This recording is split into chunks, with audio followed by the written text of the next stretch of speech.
Boxing King Media in association with Boxer. We're here at the announcement for Joshua Buatsi Azeez fight on October 21st with me, Johnny Nelson. Johnny, good to see you. How are you? I'm good. Last time I saw you, you were running down the drive from my house to try and jump in your car via the passenger side.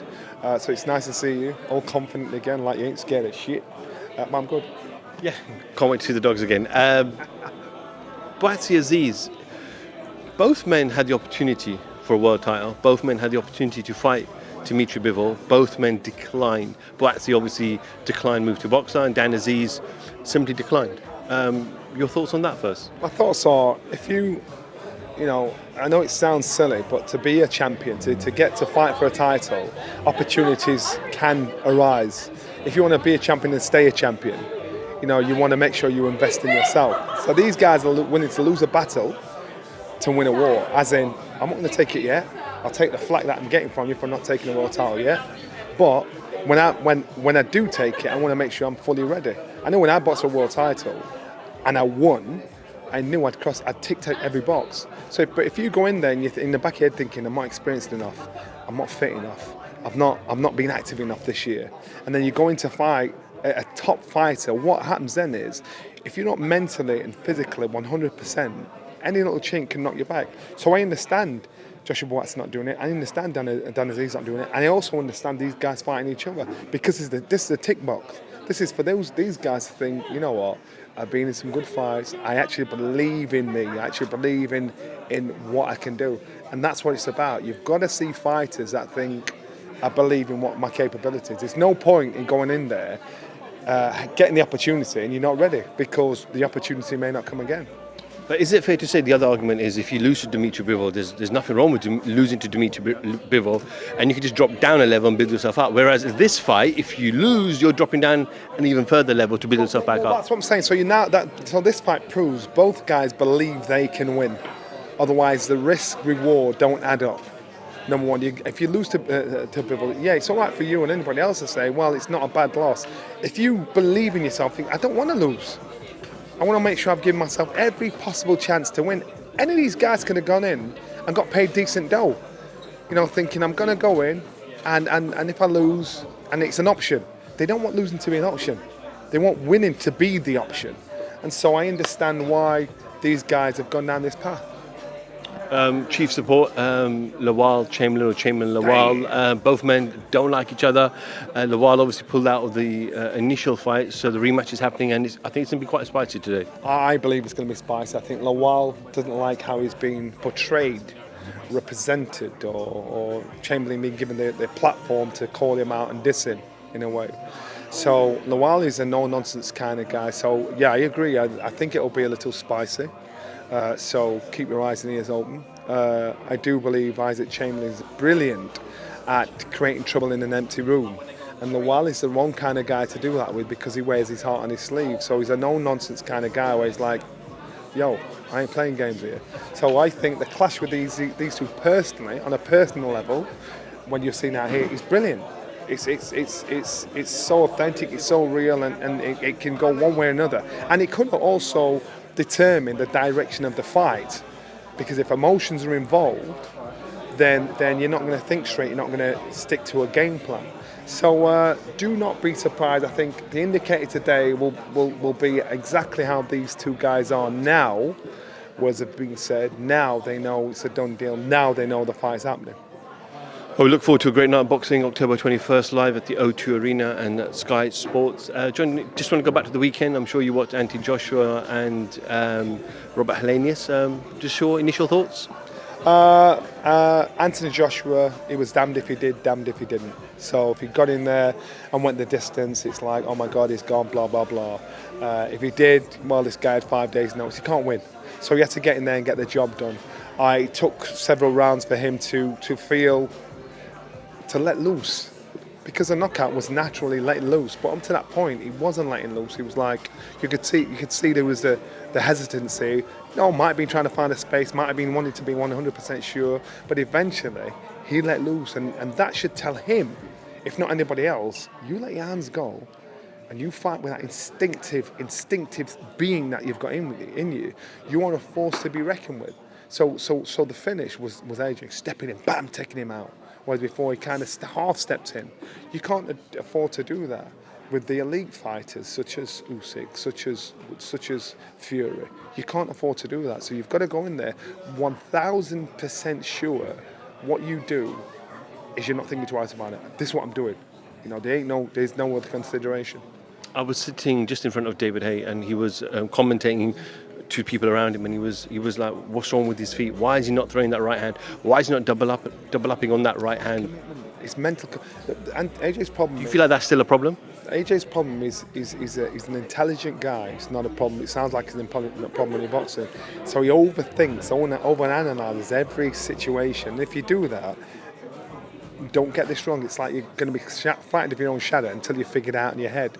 So in his head, he's the kind of fighter that when he's sure of something, he's unstoppable. Herbie Hyde used to be like that as well. If he thought he could beat you, he was beating you. If he didn't think he would beat you, he lost before he even got in the ring. So AJ's the kind of guy that he's got to be 100% sure of what he's doing. And so when you see him fight, he had to test things. He had to do things to test and think, right, tick that box, I can get away with this. You know, and he had to convince himself of the things he could get away with. Once he did convince himself of the things he can get away with, the job was done. So what I'm saying is that the natural way he finished him was him, right, I really believe I can do this now. Now you can get away with that as a growing fighter, but as an established fighter, you can't get away with it. You need to be getting there in the ring and be established saying, this is what I'm about, this is what I'm doing. So, as I said, he's going to be picked apart, he's going to be damned if he did, damned if he didn't. But that was my take on what I saw. I saw this guy has all the talent in the world. I saw this guy. AJ's problem is AJ. Is AJ believing in what he wants everybody else to believe about him. And so once he believes in it, he'll not give a shit about what everybody else thinks. He's got to believe in what he wants everybody else to believe about him. And once he believes in it, this guy, well, you know, he's on it. But that is a big problem because remember, he's a two-time heavyweight champion of the world. You think, you know, you've done it, man. You've climbed a mountain. Would that not be enough to tell you you're capable of doing this? Obviously, he celebrated after the fight, jumping out of the ring. He gave that kind of look where he was doing that X sign towards the kind of his waist area. And I asked him afterwards, I said, what was all that about? He goes, that was towards you guys, the media. So was that just him kind of letting loose a little bit? And So my issue is this, and it's not just AJ, it's all sportsmen and women. They are so influenced by social media, the negatives on social media. They are armchair champions on social media. They affect their game plan, their mindset, how they look at things, how they process things. So, and some of them come off social media because of that. Now, in my head, the idiot is the sportsman or woman. Because if you're the one that's training ridiculous hours, getting up at stupid o'clock in the morning, dieting, taking yourself on your friends and family, committing yourself and doing all the work, how can you let somebody that hasn't done it influence your way of thinking? So when he's come out and he's mad at the media, whoever, for what they're saying about him, I wouldn't give a shit. I'd feed more into the positives than the negatives. If you're positive, you know what you've done. And I'm talking from experience. So this ain't bullshit. I was that fighter that didn't believe in himself, and when I did believe in myself, nobody else did. But so when you believe in yourself, I don't give a shit what you think of me. My silence and my success says it all, and that's AJ. His silence and his success should say it all. Get out of asking or looking for the opinion of Tom, Jeff, Lucy, Trey. You know what you've done. You know what you're capable of doing. When you get that, that's your calm. That's your, you know what? I'm all right. I don't have to prove nothing to nobody. Your silence is your success.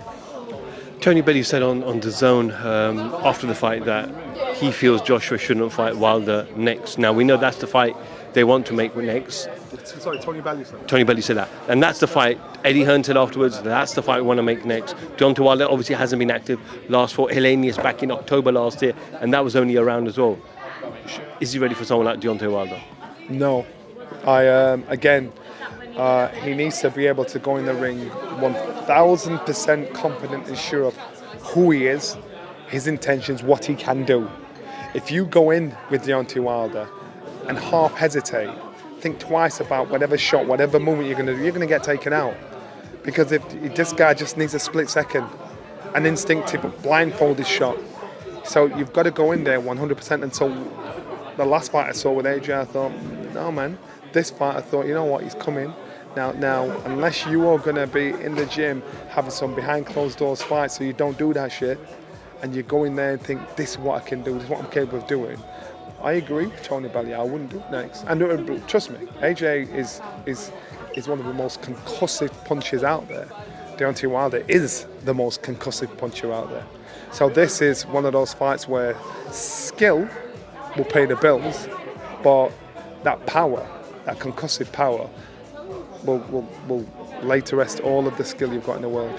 Johnny, we're in a situation where we wanted to see this fight maybe 4 or 5 years ago when both men were undefeated, when both men had all the titles, and it didn't happen. So from AJ's perspective, how long does he wait? Deontay Wilder's getting older, he's getting older. Does he go in and have more fights? Is that what you're suggesting? And this is my point. I go back to the point. AJ has been a 2-time world heavyweight champion of the world and still has doubts about his ability, aspects of his ability. And it doesn't matter if he says it to you or anybody. You see that in his fight. So at this stage, you think, well, what more do you want to prove to yourself? You can do this shit with your eyes closed. And so this is why people say, you know what, right now, this is why I would say, I don't say people, I know what I say. This is why I would say, no, I wouldn't do that yet. You know, it's not about him, it's about you. You know, you've got to believe in you. And once you believe in you, forget what I say or anybody else says. You know, you don't have to prove anything to the media. You know, and you know what? When he jumped out the ring and did what he did, I just thought, you know what? Now the mask is kind of off to say, I don't give a shit about you lot, but I'm just telling you all, I don't care about you. Say the smartest thing would be just to silence. You can't argue with stupid. So why would he argue with things that, you know, that are really ruffling his feathers? I mean, it's clear. It's not a secret that somebody could say something or something could be on social media and it rattles him. It's not a secret, but it's about maturity. Belief or no belief, when we're talking about and rumoured is $60 million or pounds on the table, you can't just walk away from that, can you, John? Depends on if money's your god. And these guys are both. Which he has said in his press conference. Money is his god. Money is his motive. So come on. So sometimes he's saying a lot of contradicting things in regards to, you know, it's about my legacy. I want to achieve this, that, and the other. I love boxing. It's in my blood, left, right, and centre. Now money is my motive. Now, so he's telling you guys whatever you want to write your headlines about. I don't believe money is Anthony Joshua's god. I think money is very important, and especially now at the position he's at, he's a very, very wealthy man. So, and regardless if money's your god, I'm telling you, from a fighter's point of view, if you are just going in for the dough, you get found out when the bell goes. He ain't going in just for the dough. He's telling you guys that stuff to give you some cannon fodder to play with, you know, to put you off the scent. And the situation he's in now hurts his pride. But he's also got to understand, and this is food for thought for him. You know, when he talks about, you know what, my back's hurting, I'm carrying this heavyweight division. The reason why the heavyweight division is attracting so much money initially is because of him. And he's got to think, well, you know what, you're right. You know, Tyson Fury's purse, boom, went crazy. Deontay Wilder's purse is potentially crazy. Those two fighters who are established big name fighters know for a fact the biggest money for those two to fight is against Anthony Joshua. This is because of Anthony Joshua. And it doesn't matter if Tyson Fury admits it, it doesn't matter if Deontay Wilder admits it, the biggest purse still now for these boys is against Anthony Joshua. Anthony Joshua needs to understand his value and understand why he's in that position.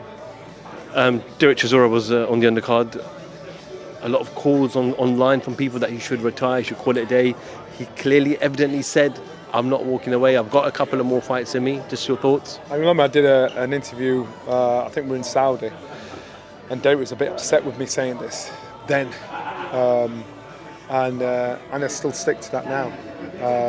And Derek is in a trance of he loves boxing. He's hypnotised by boxing. Boxing's all he knows. Boxing's all the only way he's a prize fighter. Makes it quite clear. Unfortunately, and I say unfortunately, right now he doesn't understand the price he's paying. He doesn't understand that in 10 years' time he's going to pay a hefty price. And trust me, he will say, shit, should have walked away. I said this probably 2-3 years ago. And as long as he can still make a crust out of it, he's thinking, I'm going to pay the price. That's his choice. But let's not kick and scream and say boxing's disgusting, boxing's XYZ, because look at this guy. It's been said to him, he knows what he's doing. This is his choice. So if his choice is to box on, it's his choice. If you're his friend and you're asked, you've got to be honest. You say, look, I personally think I like Derek. And if I'm asked, even if it's by him, I'll say, oh, you should walk away. Because you've done well, you've made some dough. Now again, risk reward, the damage is just not worth it. Just final one. Obviously, Robert Helenius stepped in last minute. Originally was supposed to be Dillian Whyte. Fails the VADA test. There's an adverse finding. He's got to deal with the situation, but your thoughts on him failing a test? You know what? I'm really shocked when I heard about the situation with Dillian Whyte, because I know he signed up to be random tested year round. So I don't think he's that stupid. I want to know what it is, because I'm struggling, and I know it's a bit one rule for one and one rule for the other, because it wasn't as so wasn't so forgiving in regards to the Conor Ben situation. But Dillian Whyte, this happened to him twice now. The man signed up to say, come test me whenever you want. And so I'm struggling, man. I'm struggling. I'm completely baffled. And if he has been so stupid to try and cheat, then, you live by the sword, you die by the sword. Joe Nelson, thank you for speaking to Boxing King Media. Anytime, brother.